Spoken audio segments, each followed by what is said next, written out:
Muy bien, hemos llegado a una conclusión bíblica. Jesús, como Dios, preexiste al tiempo histórico de Jesús como hombre. ¿Está claro?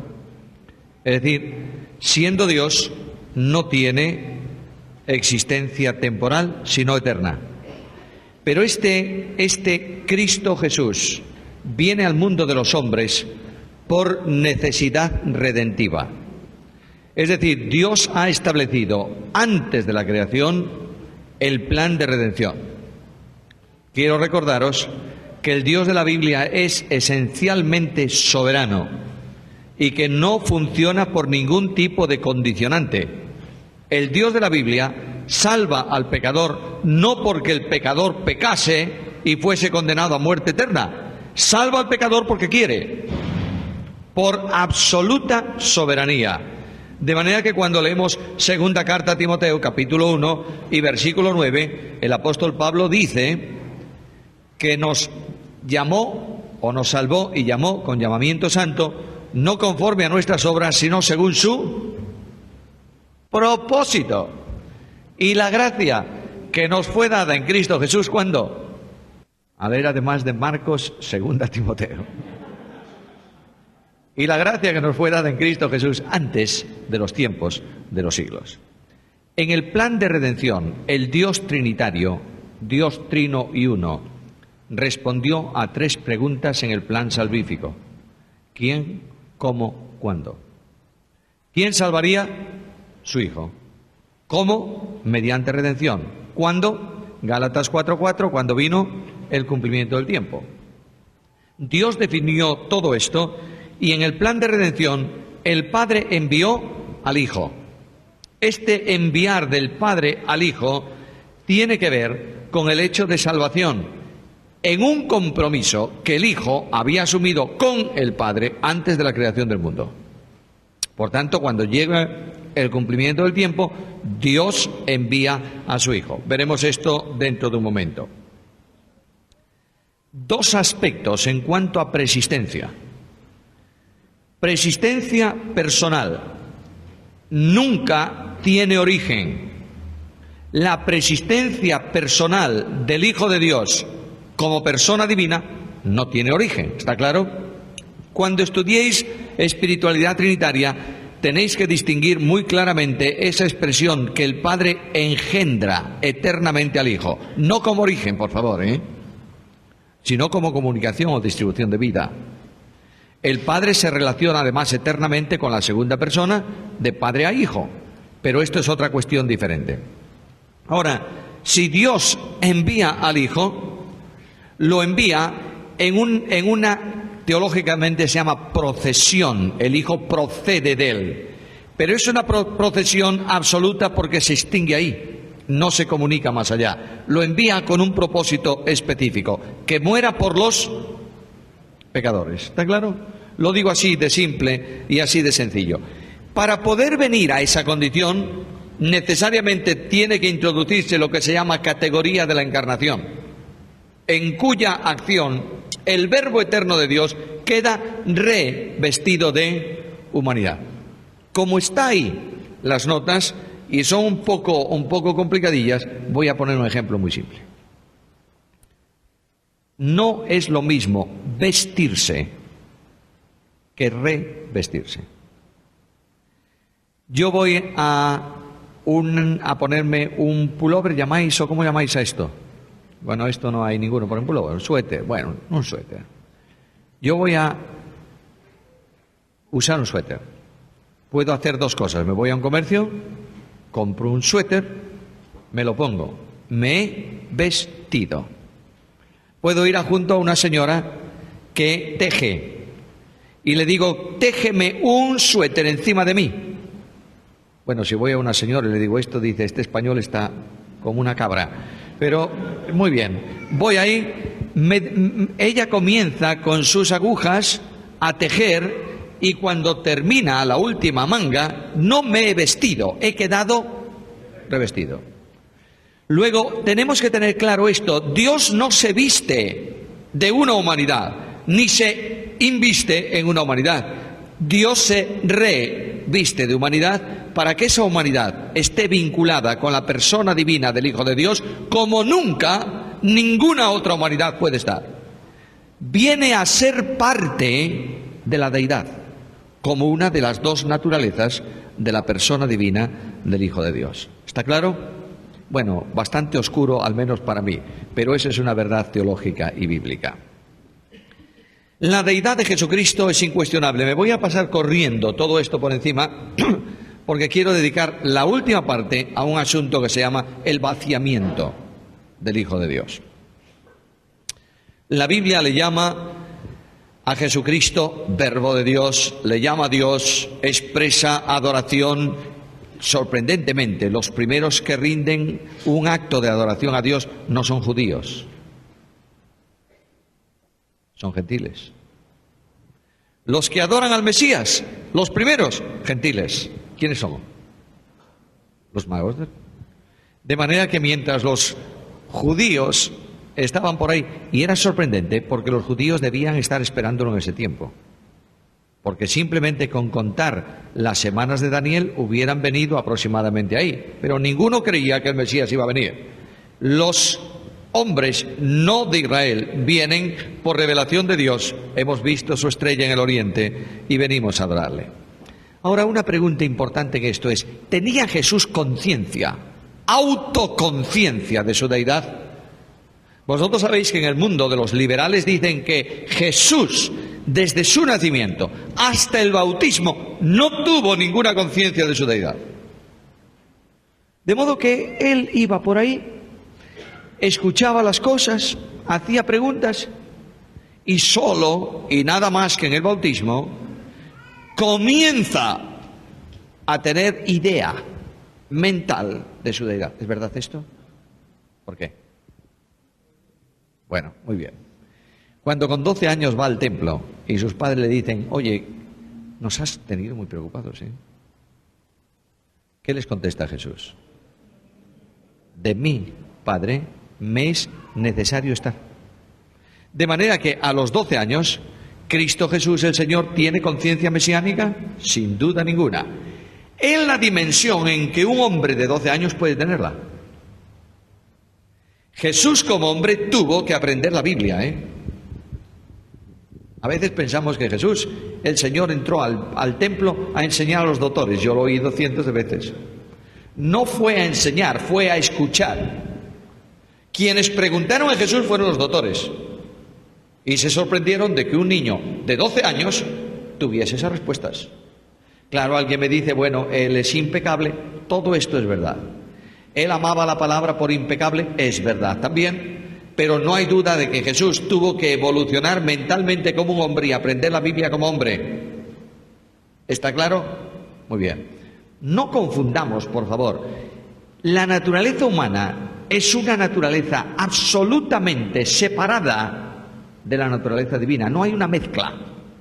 Hay una naturaleza divina y hay una naturaleza humana. Y la comunicación de propiedades entre una y otra se establece por medio de la persona divina del Hijo de Dios. ¿Está claro? Luego Dios permite, la segunda persona de la deidad, permite que su naturaleza humana funcione como un hombre normal, experimentando limitación. Por eso dice Juan que aquel verbo fue hecho carne, limitación, temporalización. Por tanto, esa naturaleza humana, ese Jesús de Nazaret, ese hombre, funciona como un hombre, crece. Y dice la Biblia que el niño crecía en estatura y en gracia, en sabiduría también. La sabiduría, desde el concepto de Dios, solo es posible por medio de la palabra. La palabra hace sabio al sencillo. Y Jesús más adelante iba a decir de sí, en su humanidad, esto: yo soy manso y humilde. Ahí tenéis la expresión absoluta de sencillez. Un cuello que se dobla y un corazón que acepta. Jesús creció como hombre porque es hombre. Sin embargo, Jesús como hombre tiene prerrogativas divinas, ¿o no? Sí, por cuanto esa naturaleza expresa la realidad de la persona divina que la sustenta. ¿Me estáis siguiendo? Mirad, si hay alguien que no me sigue en alguna cosa, levanta su mano y yo Esto procuro hacerlo más inteligible, pero aprendamos todos, por favor, yo el primero, a exprimir la cabeza. Estamos estudiando asuntos un poco más complicados que lo normal. ¿Jesús tiene prerrogativas divinas? Sí. ¿Conocimiento sobrenatural? ¿Sí o no? Sí.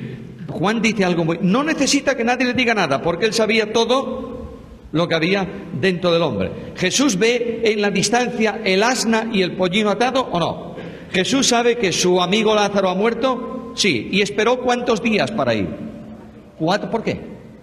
Bueno, es que la teología hebrea de los judíos de los tiempos de Cristo decía que el alma estaba en el cuerpo 3 días. Y si no había vida, se iba. Jesús esperó al cuarto. No hay vida ninguna. Para poder hacer realmente una manifestación de su omnipotencia. Jesús era omnipresente. ¿Sí? Es decir, Jesús estaba en Caná de Galilea y en Nazaret al mismo tiempo. Bueno, entonces, ¿era omnipresente o no? ¿Cómo que? Pues yo leo en Juan algo muy curioso. A Natanael, bueno, él lo vio, eso es verlo, pero yo pregunto, ¿hay algún texto que hable de omnipresencia relacionada a Jesús? ¿Sí o no? El Hijo, el Verbo que está en el seno del Padre, y Jesús estaba en la tierra también, ¿o no? Bueno, la omnipresencia no corporativa, sino por medio de su naturaleza divina, que le hace omnipresente en el sentido de conocimiento también absoluto, de omnisciencia absoluta. ¿Es difícil o no? Claro.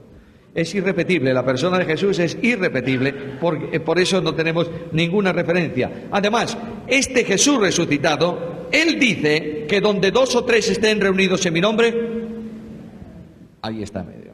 ¿Jesús es omnipotente? ¿Sí? ¿Los milagros que hizo Jesús los hizo por Él o por el Espíritu? La Biblia dice que yo, por el dedo de Dios, en el poder del Espíritu, echo fuera demonios, ¿no es esto? Sí. Jesús en Nazaret dijo, el Espíritu está sobre mí, por cuanto me ungió el Señor, etcétera, etcétera, etcétera. ¿Los milagros que hizo Jesús como hombre, los hizo por el Espíritu o no? ¿Todos? ¿Cuáles no? Bueno, esa es una evidencia. Gracias. Quiero decir, Jesús hizo las señales mesiánicas, que consisten también en milagros, por el poder del Espíritu. Porque al Mesías no se le iba a dar el Espíritu por medida. Pero también las hace en su autoridad plena como segunda persona de la deidad. Cuando dice en el mar, por ejemplo, calla, enmudece. Y una de las grandes cosas que se manifiestan en la omnipotencia de Jesús es que nunca Jesús se refirió a Dios para hacer esos milagros. ¿Cómo hace un milagro un profeta? ¿En el nombre de Dios o no? ¿Cómo hacen los apóstoles milagros? ¿Jesús hizo alguna vez apelación al nombre de Dios? No, porque es Dios manifestado en carne. Jesús además exigió para sí el mismo trato que hay que dar al Padre. ¿Creéis en Dios?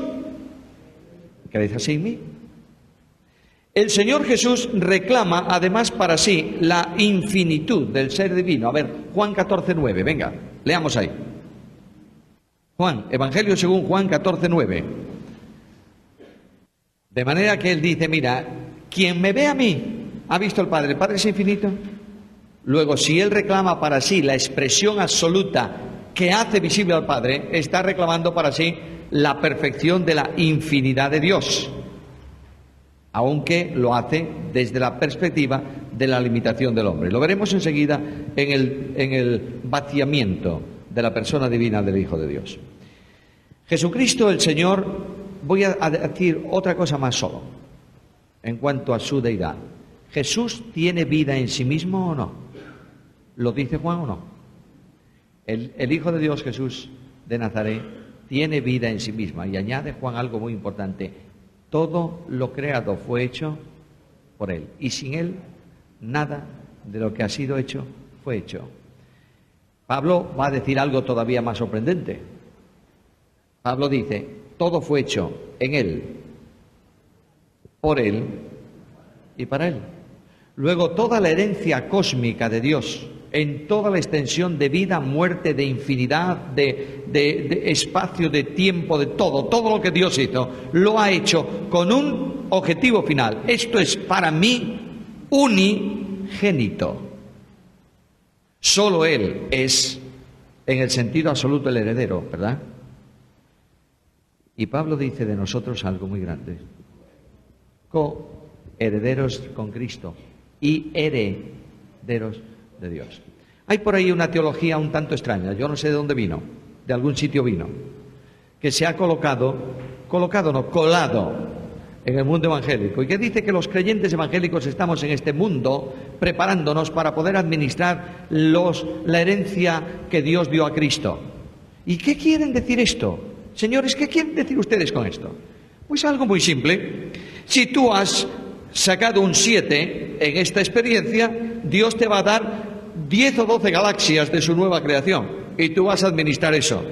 Yo que saco un 0,00003, me va a dar el Señor un meteorito por ahí, el único espacio posible para poner una silla y gozarme de eso nada más. No. Todo es vuestro, porque vosotros sois de Cristo, y Cristo es la vida, la muerte, lo presente, lo porvenir, los hombres. Es vuestro, porque es propiedad del único que la hace realidad en Él, por Él y... Vale, muy bien. ¿Está claro para todos que Jesús es una persona divina humana? Amén. Vamos allá. Dejamos ese apartado, revisadlo, por favor, seguir investigando en él. Y vamos a entrar en algo muy importante, porque para que Jesús histórico sea posible, Dios tiene que vaciarse en descenso. Voy a procurar complementar esto, además de lo que hay ahí en las notas. Kenosis es una palabra que significa vaciamiento. Hay un verbo que lo puede expresar mejor: anonadamiento. El Dios absoluto se anonada, viene a hacerse prácticamente nada. Ahora, ¿cómo hace eso? Dios, el Hijo de Dios, viene al encuentro del hombre como hombre. Vamos a ir muy despacito en esto, ¿sí? Bien. No significa en modo alguno que el vaciamiento sea la deposición del ser. Es decir, no significa que deje de ser Dios, ¿está claro? Sino que, siendo Dios, viene a una existencia que nunca sería posible para Dios en su sola condición divina. ¿Dios es infinito? ¿Pero Jesús es un hombre del tiempo y del espacio? Sí. ¿Dios necesita comer? No, Él sustenta la creación. ¿Jesús necesitaba comer? Sí. ¿Dios muere? ¿Pero quien moría en la cruz era Dios? Bueno, entonces no significa en modo alguno vaciamiento del ser. ¿Sigue siendo Dios? Sigue. ¿Qué quiere decir con esto? Es un misterio tan grande que solo puede decirse de esta manera: la infinita dimensión de Dios hace posible la capacidad para ser menos. ¿Entendisteis? No. Lo digo de nuevo. Dios, solo Dios, es capaz de hacer algo que no encaja en la realidad infinita de Dios, a no ser que lo haga. Dios hace posible hacerse menos, siendo todo. ¿Entendemos eso? Dios es todo y de pronto se hace menos, se anonada, se vacía. El vaciarse de Jesús lo voy a sintetizar de esta manera. ¿De qué se vació Jesús? ¿De qué se vació la persona divina del Hijo de Dios cuando viene al campo de los hombres? ¿De qué se vacía? ¿De su riqueza? Puede ser, es una de ellas. Él dice en 2 Corintios 8:9: conocéis la gracia de nuestro Señor Jesucristo, que por amor de vosotros se hizo pobre, siendo rico, para que vosotros con su pobreza, o por medio de esa pobreza, seáis enriquecidos. Mirad que él está diciendo, el apóstol Pablo está hablando de una inversión de valores. Dios se menos valoriza para que nosotros, los menos valorados, lleguemos a la experiencia de una dimensión eterna con Dios. Esto es un misterio impresionante de la gracia. En Dios, en el vaciamiento, Jesucristo se vacía de su riqueza y de su gloria. Quiero apuntar esto muy claramente. El Jesús hombre que camina por los caminos polvorientos de la Palestina es Dios infinito sin limitación alguna. Algunos teólogos hacen una afirmación muy sui generis, que el Señor Jesús se vació de sus atributos omni, es decir, de los atributos de la esencia divina. Si Jesús se vació de los atributos omni, no es Dios. Solo Dios es omnipotente. La esencia divina son las perfecciones incomunicables de Dios, ¿verdad?, que hacen que Dios sea lo que es. Si Jesús de Nazaret no participaba en esas posiciones de omnipotencia, omnisciencia, omnipresencia, no es Dios. Al menos no es un Dios como el Padre. Y si Jesús es un Dios rebajado, los testigos de Jehová tienen razón. Pero no la tienen. Porque Jesús no es un Dios rebajado. Jesús limitó como hombre, eso sí, el uso de sus perfecciones incomunicables. Pero no declinó de esas posiciones, sino que las mantiene. ¿Por qué? Porque su naturaleza subsiste en la persona del Hijo de Dios, ¿está claro? Luego, si hubiese sido posible que se vaciase de eso, significaría que tuvo que vaciarse de eso la persona divina. ¿Me estáis siguiendo en esto, hermanos?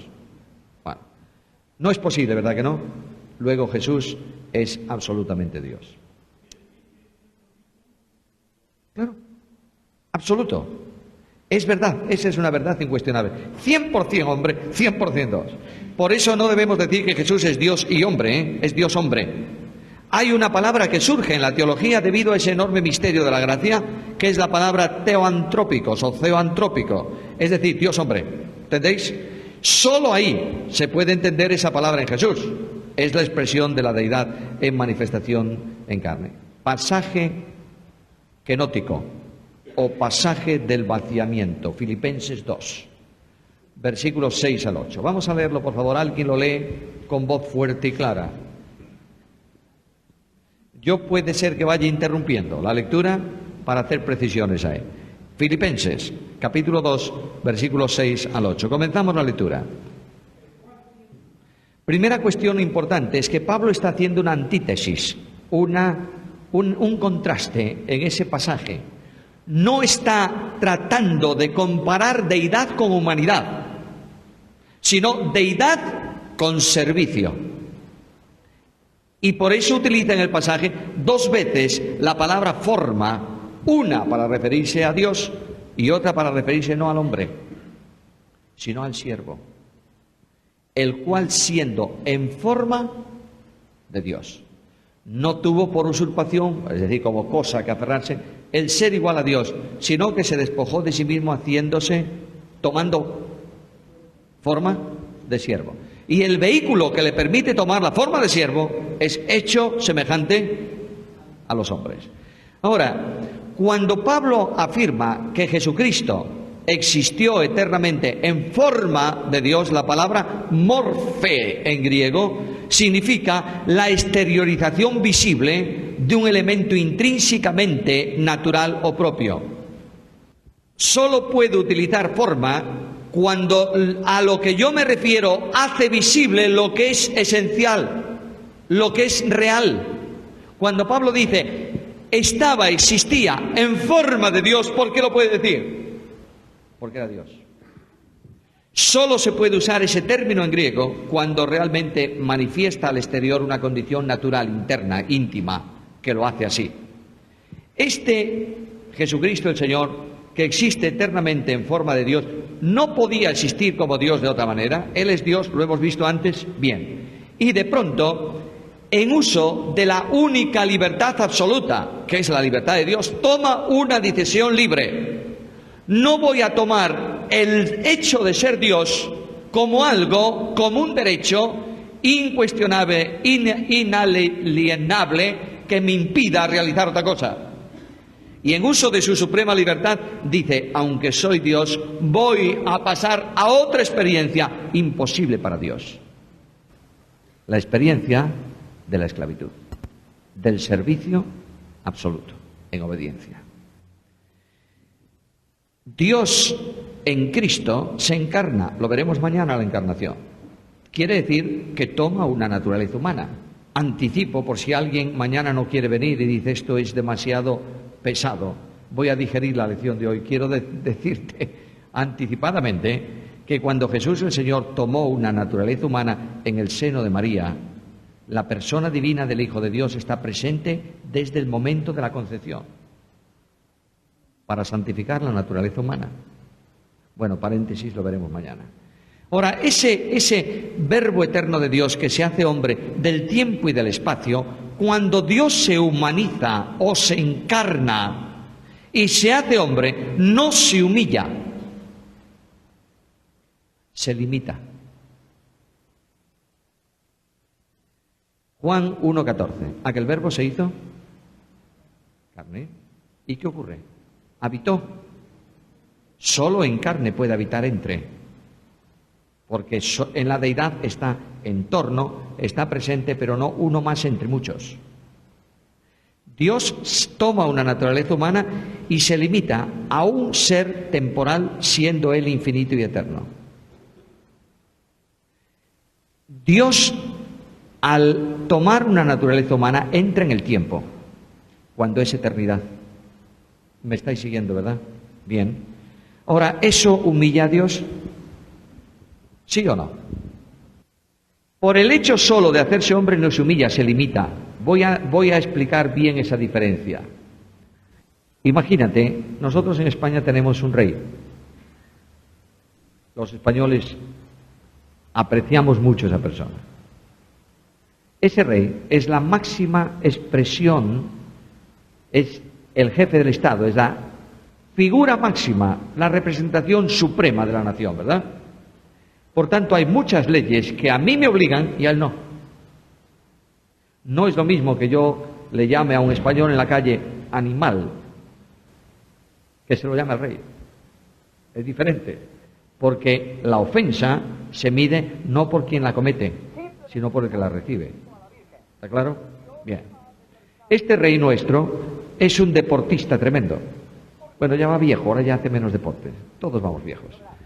Este rey, que es así, le encanta, entre otras cosas, regatear.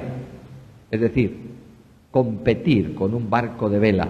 No ir al mercado y decir, bájeme el precio. Cuando el rey sube a su velero para competir en la regata, ¿el rey se sujeta a las leyes de la regata? Claro. ¿Se humilla? Se limita. Ahora Dios hace irrupción en la historia de los hombres como hombre y se sujeta a las leyes de la criatura. Voluntariamente, ¿no es esto? Luego no se alimi, para que lo que nunca pudo ser experiencia de Dios, lo sea por esa limitación. ¿Dios sufre? No. ¿Puede saber lo que es sufrimiento experimentalmente? Mirad, Dios tiene conocimiento potencial absoluto. Es decir, Él sabe todo, sabe lo que es el dolor. Técnicamente sí. ¿Lo experimenta en su deidad? No. Cuando se hace hombre y se limita, ¿sabe lo que es el sufrimiento? ¿Por experiencia? Claro. Viene a ser el hombre, la experiencia del hombre viene a ser experiencia de Dios. ¿Sabéis lo grande de esto? Por cuanto fue probado en todo, según nuestra semejanza, es poderoso ¿para qué? Para socorrer, para echar mano a aquel que no siendo santísimo como Él y no teniendo la potencialidad que Él tiene, cae en el pecado. Cristo nunca lo justifica, pero siempre lo restaura. De ahí que la gracia se manifiesta en Jesús. Jesús es el discurso de gracia absoluta. Y lo que impactó a los apóstoles de Jesús no fue la gloria de la transfiguración, como algunos enseñan en Juan 1:14. Y vimos su gloria como del unigénito del Padre. ¿Cómo? ¿Lleno de qué? De gracia. No de luz, lleno de gracia. Lo que impactó a Juan de una forma tremenda fue que aquel eterno Hijo de Dios se limita, se hace hombre del tiempo y del espacio con un propósito solemne: morir por los hombres en una cruz. ¿Y esto es gracia o no es gracia? De ahí que Pablo tenga que decirnos algo muy práctico, hermanos. Yo quiero ir también con cosas prácticas. La capacidad de un hombre espiritual se mide más que por reprender, por restaurar. ¿Lo dice en Gálatas 6:1 o no? Muy bien. Cuando tú quitas la gracia del púlpito de la iglesia no tiene ningún aliciente para el compromiso. Y lo dice Pablo. El amor de Cristo nos constriñe, pensando esto, que si uno murió por todos, luego todos murieron, y por todos murió ¿para qué? Para que los que viven no vivan para sí, sino para aquel que murió. Y cuando Pablo habla de entrega incondicional en sacrificio vivo del cuerpo, de todo lo que tú eres, ¿a qué se refiere Pablo? ¿A qué apunta en Romanos 12:1? Os ruego por las misericordias de Dios. Frente a esa gracia en descenso, el hombre reacciona, el creyente reacciona en amor a aquel que le amó sobre todas las cosas, ¿verdad? Ahora, notad algo importante en el descenso de Jesús. Primeramente, tenemos claro el concepto de que la humanidad no humilla, limita, viene a una experiencia nueva. Existiendo en forma de Dios, tomó forma de siervo, haciéndose semejante a los hombres. Ahora, en esa condición de hombre, dice el texto bíblico que se humilló hasta la muerte y muerte de cruz. Y dice que entonces, mediante el vehículo de la humanidad, pudo tomar forma de siervo. La palabra ahí, la palabra doulos, di lo que quieres y como te dé la gana, porque la koiné no se sabe cómo se pronunciaba, ¿verdad? No sé si tenemos la bendición de tener algún estudiante de griego. ¿Sí? ¿Alguien sabe cómo se pronunciaba la koiné? No, padre. Bueno, pues entonces no te preocupes tampoco demasiado. Yo he oído a grandes, entre comillas, perder 3 minutos en un discurso a toda una iglesia diciendo si el diptongo... Olvídate de eso. Lo importante es que la palabra doulos significa siervo. No necesariamente esclavo, pero sí uno que está en servicio de dependencia, de obligatoriedad.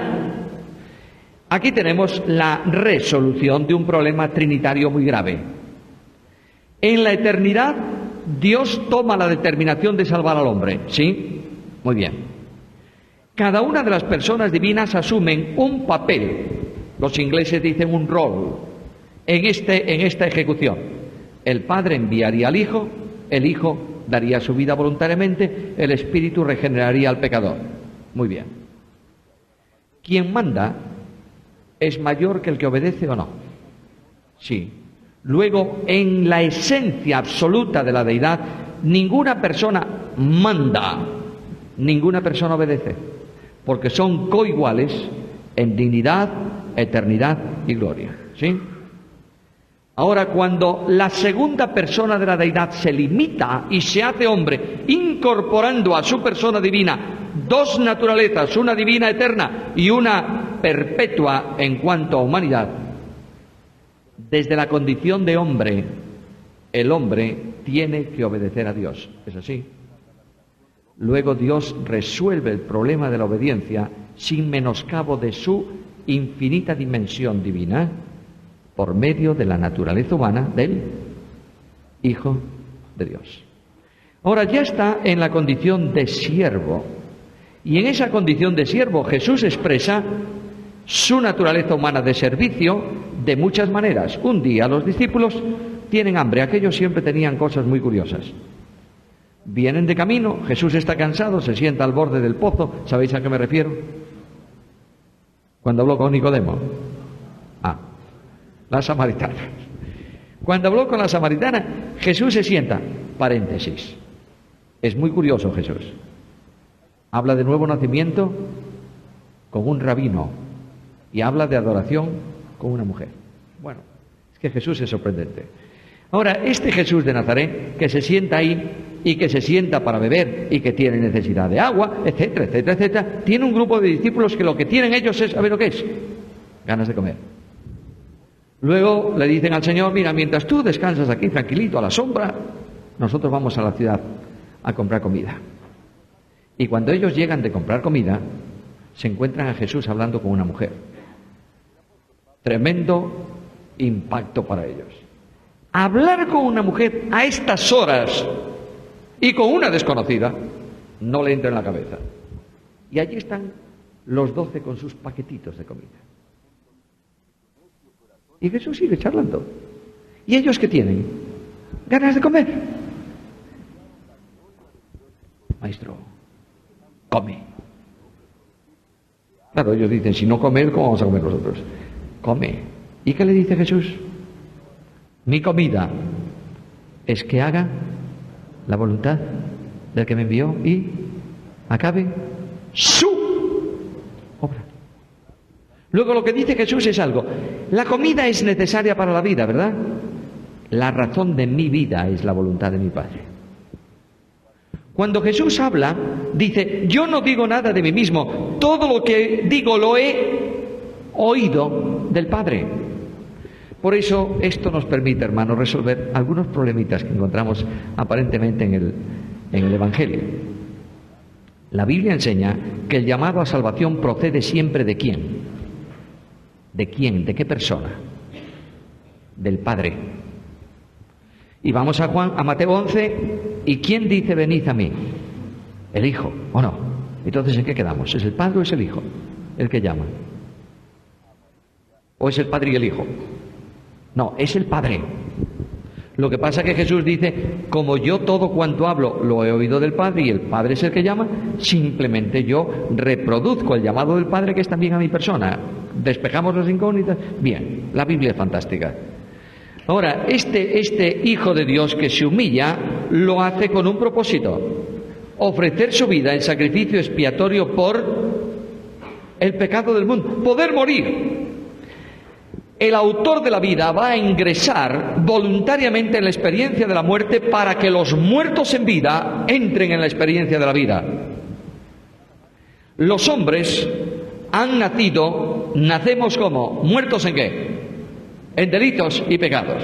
No tenemos opción. Separados de Dios por nuestro pecado, somos muertos. ¿Es así? Y el eterno Hijo de Dios que tiene vida en sí mismo, entra en la experiencia de muerte para comunicar vida por su resurrección a los que por naturaleza somos muertos. De ahí que el Hijo de Dios, que se limita para hacerse hombre, se humilla al hacerse siervo. Porque sólo a través de la suprema humillación, de la renuncia absoluta, llega a hacer posible la redención del pecador.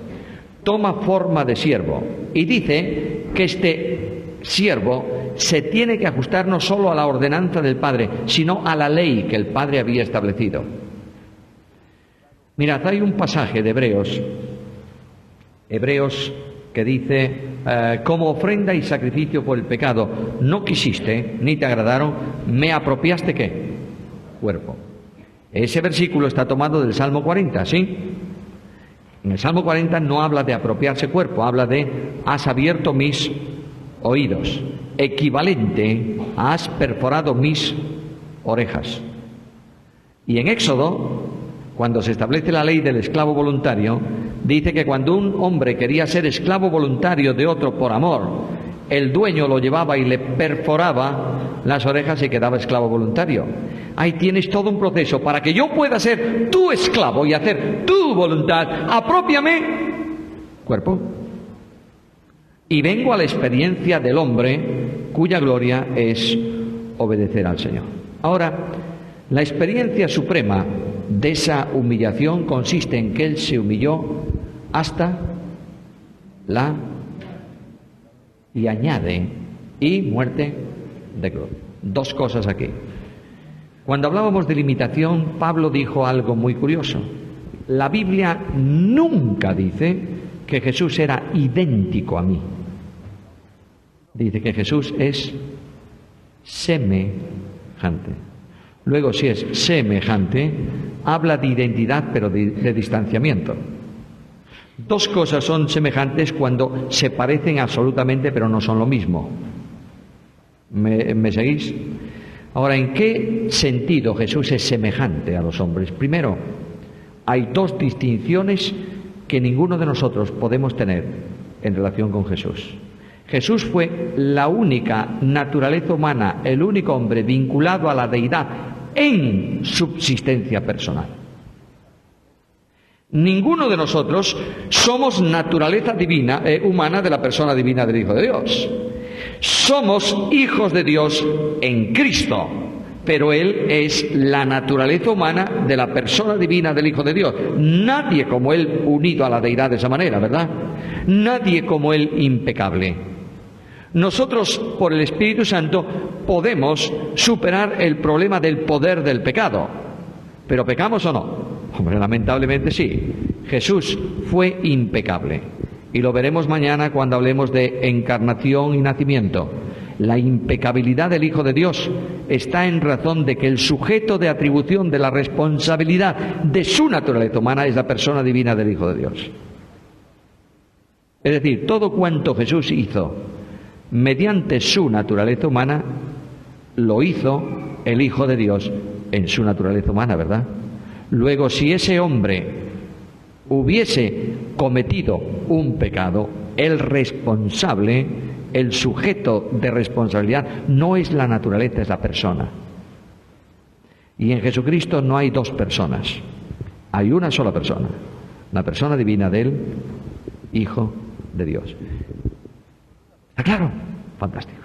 Ya tenemos superado todo el problema de la cristología histórica, de manera que mañana vamos a entrar en la cristología histórica caminando con Jesús. Pero quiero mencionar solamente una cosa: obediente hasta una muerte, ¿verdad? ¿Sí o no? ¿La o una? La.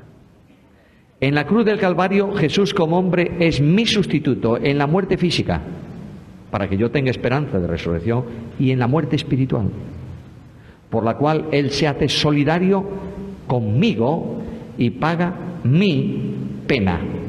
Nadie puede pagar la pena más que el que comete el pecado.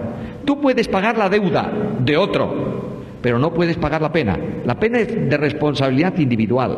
Y Jesucristo el Señor en la cruz del Calvario fue abandonado por el Padre en su humanidad para que yo sea hecho en Él justicia de Dios, cuando mi único derecho era la condenación eterna. Ahí tenéis la humillación hasta la muerte en general, y esa muerte fue en una cruz. Vergonzosa, infamante, propia de un esclavo. Y cuando tú miras esa cruz, y concluyo, Hechos dice que los hombres mataron ¿a quién? Quitaron la vida ¿de quién? Del autor de la vida. Luego tenemos que llegar a una afirmación: ¿murió Dios en una cruz? No.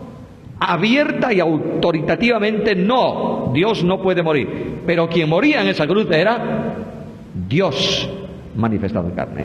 Y este es el gran misterio de la redención. Mi Señor me amó y se entregó a sí mismo por mí. Que Dios os bendiga.